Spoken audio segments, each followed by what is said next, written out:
Exam के result में धांधली होना, पेपर लीक का मामला सामने आना, युवा अलग अलग तरीके से चुनौतियों का सामना कर रहे हैं और अलग अलग इन चैलेंजेस से पार पाना एक बड़ी चुनौती बना हुआ है। अब जब नीट एग्जाम में धांधली की खबर है, मामला सुप्रीम कोर्ट में है और जो छात्र हैं बड़ी उम्मीद भरी निगाहों से देख रहे हैं।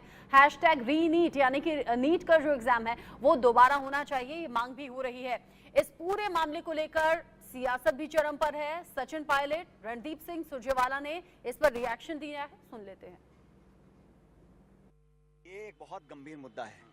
ये जो समय से पहले परिणाम घोषित किए और जो अंक नहीं आने चाहिए वो आए, फिर बाद में सफाई दी जा रही है, इसमें कहीं ना कहीं मुझे लगता है कुछ गड़बड़ी की संभावना है। और नौजवानों, लाखों करोड़ों बच्चों के नौजवानों का भविष्य का इसमें मुद्दा है।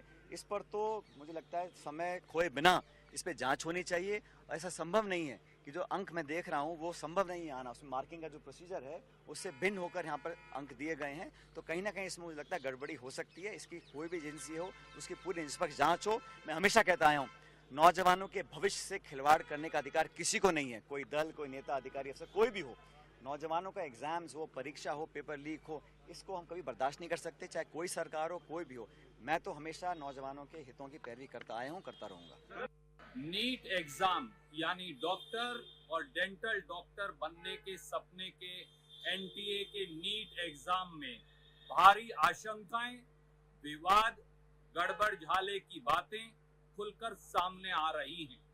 24 लाख हिंदुस्तान के युवाओं और उनके माता पिता की आशंकाओं का कोई जवाब नहीं दे रहा, ना एनटीए दे रहा, ना मोदी सरकार दे रही। सवाल ये है कि इन 24 लाख बच्चों के भविष्य का होगा क्या? क्या नीट के एग्जाम का रिजल्ट सही है? क्या एनटीए द्वारा भारी गलती की गई है? क्या मोदी सरकार के पास कोई जवाब है? इन सारी बातों का जवाब मांगा जाना चाहिए। और कुछ ऐसी बातें हैं उन 24 लाख बच्चों के भविष्य की जिनका जवाब हम मांगते हैं। पहला सवाल, 67 बच्चों ने नीट टॉप किया है। 67 बच्चों के 720 में से 720 नंबर आए, ये कैसे हो सकता है? सवाल बहुत से उठ रहे हैं और ये कहा जा रहा है ऐसा भला कैसे पॉसिबल हो सकता है। यही सवाल इंडिया न्यूज भी पूछ रहा है। अशोक सिंह जी, अगर इस तरीके से रिजल्ट जो कि चौंका भी रहे हैं, सवाल भी बहुत से उठा रहे हैं, ये पॉसिबल है कि अब नीट के एग्जाम को दोबारा करवाया जाए, क्योंकि मांग तो देश भर के अलग अलग हिस्सों से उठ रही है। देखिए मैडम, नीट के एग्जाम दोबारा करने से पहले आपको पुख्ता सबूत चाहिए। सबसे पहले जैसे मैंने कहा, जो एनटीए ने निकाला है जस्टिफिकेशन, वो बहुत लूज, उसको डेफिनेटली लीगली चैलेंज करना चाहिए, क्योंकि जो उन्होंने जस्टिफिकेशन दिया है वो सही नहीं है। आप ऑनलाइन एग्जाम के ग्रेड सिस्टम को इम्प्लीमेंट ऑफलाइन एग्जाम में नहीं कर सकते। दो डिफरेंट एग्जाम को आप एक साथ मैच नहीं कर सकते, पहली चीज। दूसरी चीज, जो पेपर लीक हुआ है, जांच एजेंसी पे दबाव होना चाहिए। गवर्नमेंट को सारे ही सेंटर्स पे जहां भी नीट एग्जाम होता है वहां सीसीटीवी कैमरा, तो सीसीटीवी कैमरा के फुटेज को चेक करना चाहिए। पुलिस इसकी जांच कर सकती है और इसका रिपोर्ट जल्द से जल्द आना चाहिए। तो टेक्निकली और लीगली इसको चैलेंज करना चाहिए। और अगर ये पाया जाता है कि अगर ये गलत हुआ है तो डेफिनेटली सुप्रीम कोर्ट को इस पर फैसला करना चाहिए कि ये री नीट कंसीडर करना है या पूरी तरह से इसको रद्द करना है या कुछ लोगों को हटाना है। ये जांच के बाद इसके ऊपर में ये चीज बनेगी, लेकिन ये जांच तो होनी चाहिए और इमीडिएट होनी चाहिए।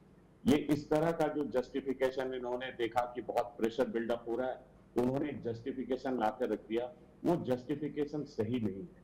तो सबसे पहले इसको चैलेंज करना चाहिए और एनटीए को सामने आके बोलना चाहिए कि ये कहां से किया और क्यों किया।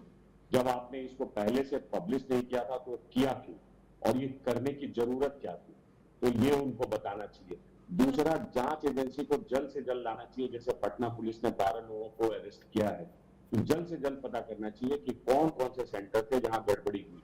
जहां गड़बड़ी हुई वहां के सीसीटीवी अच्छा, आपसे कैमरे बात को मैं कर देखना ही रही चाहिए। हूँ। सोशल मीडिया पर एक तस्वीर दिखी है मध्य प्रदेश रीवा की 18 साल की एक लड़की जो कोटा में रहकर नीट एग्जाम की तैयारी कर रही थी। 4 जून को रिजल्ट सामने आया, उसके कम नंबर आए और कम मार्क्स आने पर उसने 9वीं मंजिल से कूदकर छलांग लगा दी। उसका सीसीटीवी सामने आया है।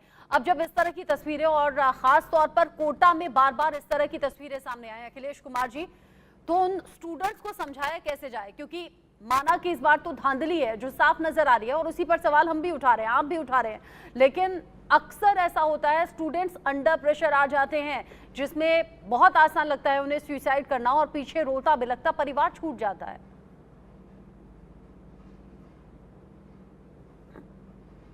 अखिलेश कुमार जी अनम्यूट कीजिए खुद को। देखिए, स्टूडेंट के ऊपर में जो प्रेशर है, इस तरह का जो मेंटल दबाव है, इसके लिए हम पूरा सोसाइटी एज अ होल जिम्मेदार हैं।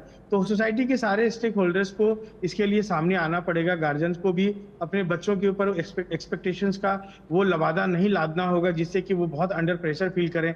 जो कोचिंग वर्ल्ड है वो भी इसके लिए जिम्मेदार है। वो मतलब ऐसे बच्चों को भी बहुत आसानी से कह देते हैं कि तुम नीट क्वालिफाई कर जाओगे, जिनमें कोई खास दम नहीं होता है। तो वो केवल पैसे कमाने के लालच में इस तरह से ग्लैमराइज कर रहे हैं चीज़ों को।